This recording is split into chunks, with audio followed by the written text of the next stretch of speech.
C'est simple, il n'y a pas besoin d'aller dans un autre procès, il n'y a pas besoin de perdre du temps. C'est l'article 1184 du Code de procédure civile. Pas vu les parents, pas vu l'enfant, c'est pareil. À Sarreguemines, j'ai un juge mais lui il a fait exprès. Il a fait 3 irrégularités dans sa procédure pour permettre à l'avocat de faire sauter le truc.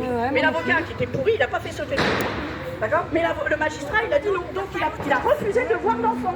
Donc il est dans le cadre de l'article 1184. L'avocat, s'il avait été bon, aurait dû se saisir de cet article pour faire sauter le placement tout de suite. Tout de suite, tu rends la gamine tout de suite. Hein? C'est quand même dingue, il y a des criminels, comme par un petit vice de forme, parce qu'il y a une greffière qui a oublié un tampon, on le libère, et nos gosses, qui sont coupables de rien, puisque c'est des victimes et des mineurs, hein? Et nous, parents, parce qu'on est coupables de rien, et ben nous, on continue ce délire.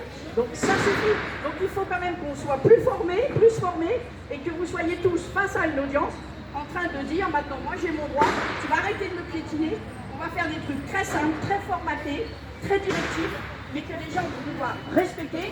Tu veux pas respecter l'article 5? Moi je me casse. Voilà, c'est simple. Ça sert à rien d'aller plus loin. Si vous avez un artisan qui doit réparer votre voiture et qui vous cherche des noises dans le moteur alors que c'est le pneu qui est crevé, vous rembarquez la bagnole, non? Vous dites c'est un charlatan, je me casse. Eh ben faut qu'on fasse pareil.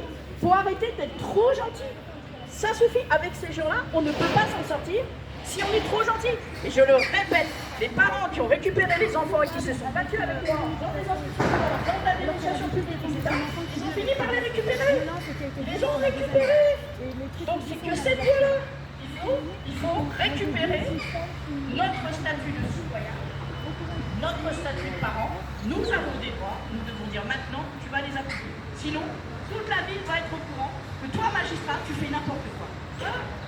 Comme la majeure partie des avocats trouvent normal qu'on soit privé des pièces des dossiers, l'article 1187, il était interdit à l'avocat de donner les pièces du dossier à leurs clients. Comment ça se fait qu'il n'y ait pas de manif d'avocats qui disent mais comment voulez-vous qu'on soit en confiance avec nos clients si on ne peut pas leur donner les pièces? C'est quand même dément. Mais oui, on les a pas vus. Et en plus, le magistrat, il a le droit d'enlever les pièces qu'il veut. Ah bah, c'est bizarre, hein? Pourquoi s'embêter avec ce qu'il veut? Bon, ça va, si les avocats avaient des couilles, et si c'était des gens bien, ils se battaient pour faire annuler cet article, justement cette phrase. On a, comme n'importe qui, les mêmes droits de la défense, qui doivent être respectés, et donc on doit voir les pièces, on doit pas les voir, on doit les posséder. On doit les posséder, d'accord? On vous vole votre bagnole, le voleur, il a les pièces du dossier. On nous vole nos gosses, on n'a pas les pièces du dossier. Et bien, tous ces arguments-là, il faut aussi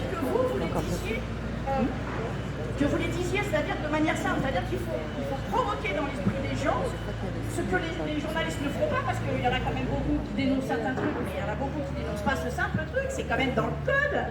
Moi, un jour, j'étais chez des flics, il y avait 2 nanas dans le commissariat, je leur ai dit, vous ne pouvez pas lire l'article 887. Mais elles qui sont arrêtées, les petits voyous, les petits machins, dès qu'elles ont vu, il est interdit à l'avocat de donner les copies des pièces aux clients.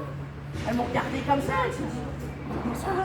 Ben je dis, ah ben c'est terrible, elles avaient compris, j'avais raison, parce que c'était du B.A.B.A. Donc il faut qu'on reste sur le B.A.B.A. Il ne faut pas qu'on s'étale dans le détail de nos affaires, il faut rester à la base. Ils n'ont pas le droit de faire ce qu'ils font, point. D'accord? C'est tout. C'est tout, c'est pas compliqué. Il faut juste que vous ayez conscience que vous avez un pouvoir extraordinaire qui est le droit, que nous avons des moyens considérables qui sont les moyens de photocopie, de films, d'internet, etc. Les victimes d'avant, il y a 30 ans, ils n'avaient que la photocopieuse, hein. Et le téléphone, ils le payaient plein pot. Et les associations, ils ne les connaissaient pas parce qu'ils n'avaient pas internet. Nous, on a quand même plein de moyens. Si on n'y arrive pas, c'est qu'on est vraiment des vrais, là. Non, donc ils sont vraiment pourris. Ils sont vraiment pourris et que voilà, il faut qu'on se mette à un haut niveau et qu'on se bagarre mieux, d'accord? Plus d'amateurs.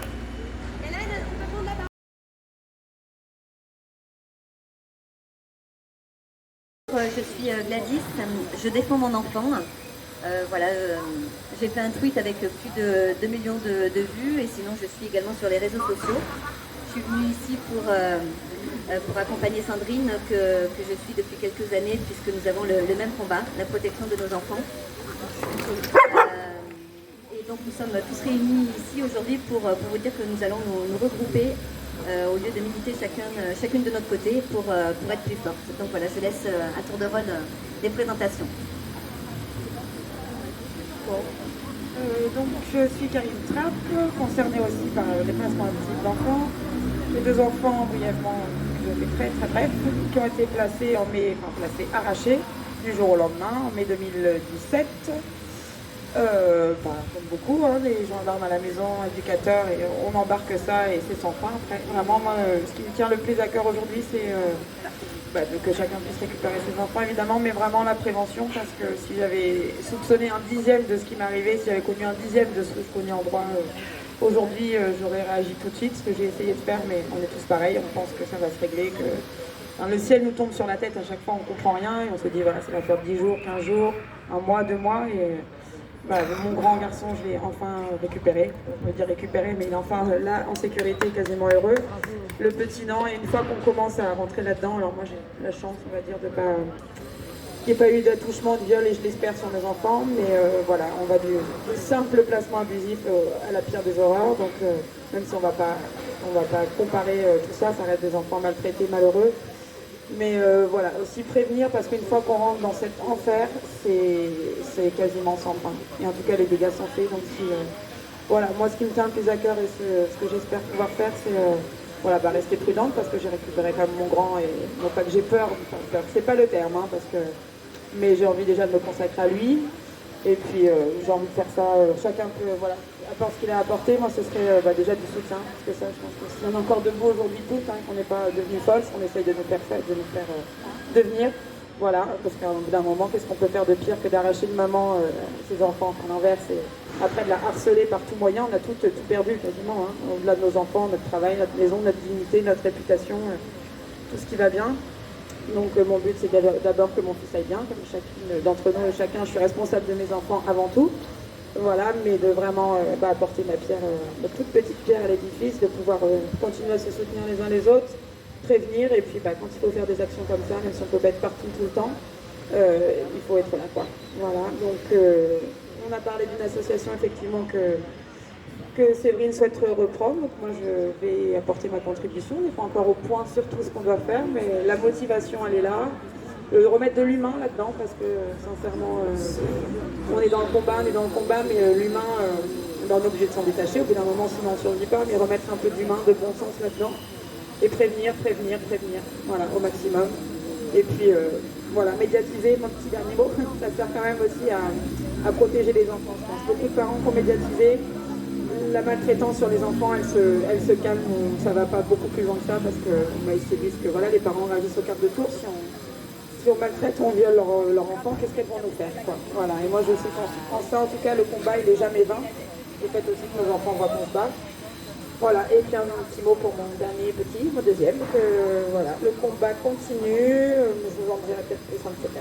Voilà, donc pour mes enfants et pour les autres, sachant pour finir que c'est ce que je vais faire depuis toujours, les enfants. Je ne sais pas si on est là par hasard ou j'en sais rien, mais voilà, je vous ai écouté tout à l'heure, c'est vraiment les larmes aux yeux, parce qu'il n'y a rien de pire pour moi que de toucher un enfant et voler une enfance, et pas rien faire de pire, rien du tout. Donc voilà, continuons, et puis continuons.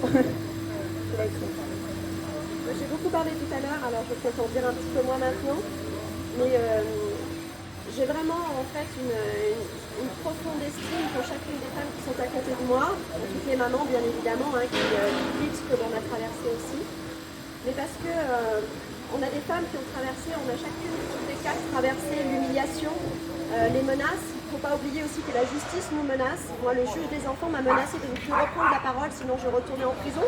Donc, à suivre, je me permets de parler aujourd'hui simplement pour présenter cette association et crier que l'amour est certainement plus fort que l'incohérence et la méchanceté, l'abus de pouvoir, etc. Mais c'est possible que demain on me remette en prison juste pour avoir osé vouloir diriger une association, donc je tiens à le dire. Je prends aussi, je dirais, des précautions à ce niveau-là.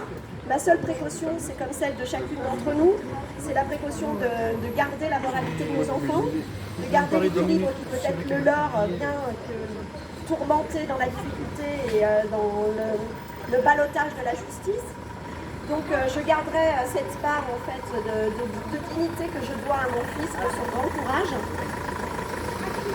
Donc je n'en dirai pas plus sur la justice qui a été la mienne, mais en tout cas être là dans le soutien, être là pour un Maurice évidemment, être là pour vos enfants, les filles, être là pour tous les enfants, mais être dans le soutien des mamans, être dans l'écoute des mamans et être vraiment, je dirais aujourd'hui, une unité réelle de femmes qu'on a tenté d'isoler parce qu'ils savent que dans l'isolement, il y a tout un cheminement dans l'isolement. On les isole moralement. Moi, on m'a harcelée avec 5 expertises psychiatriques, enfin presque 6, parce qu'il y en a une que je ne compte pas, parce qu'on ne veut pas la compter, elle est italienne. Alors, tout ce qui concerne mon fils qui nous ramenait de l'Italie est important et est inscrit dans les dossiers, mais ce qui me concerne moi et qui est à mon avantage a disparu des dossiers. Donc, je dirais qu'aujourd'hui, sur une seule expertise, presque abusivement amenée par le juge des enfants, qui venait terminer en fait tout un cheminement de la justice qui tentait de me faire passer pour une maman folle. Bon, ben, j'espère que ça se voit. Moi, j'ai balancé toutes les preuves en ligne. Cette dernière expertise, elle est venue totalement verrouiller la possibilité, la seule, l'unique que je pouvais avoir de revoir mon fils, qui était mon propre droit, en visite médiatisée au moins, ou d'avoir un contact. Donc ils sont au-dessus des lois, ils sont au-dessus d'un conformisme humain, ils sont au-dessus de la psychologie de nos enfants, et on a le droit de rien. Donc moi j'ai juste envie de vous dire que je vous donne à vous, que j'ai envie de nous donner à tous, le droit de nous aimer, de nous soutenir, parce que ça c'est gratuit, et ça c'est simplement humain. Donc j'espère que vous serez nombreux à vouloir vous associer aux enfants de la Terre, à chacune d'entre nous. Et la parole, même si au départ elle était celle d'Amaurice de vouloir sauver tous les autres enfants, bah moi j'ai envie de vous dire que votre parole elle compte en tant que parent et vous devez continuer à sauver vos enfants. Mais on doit sauver les enfants. Voilà, je vous remercie.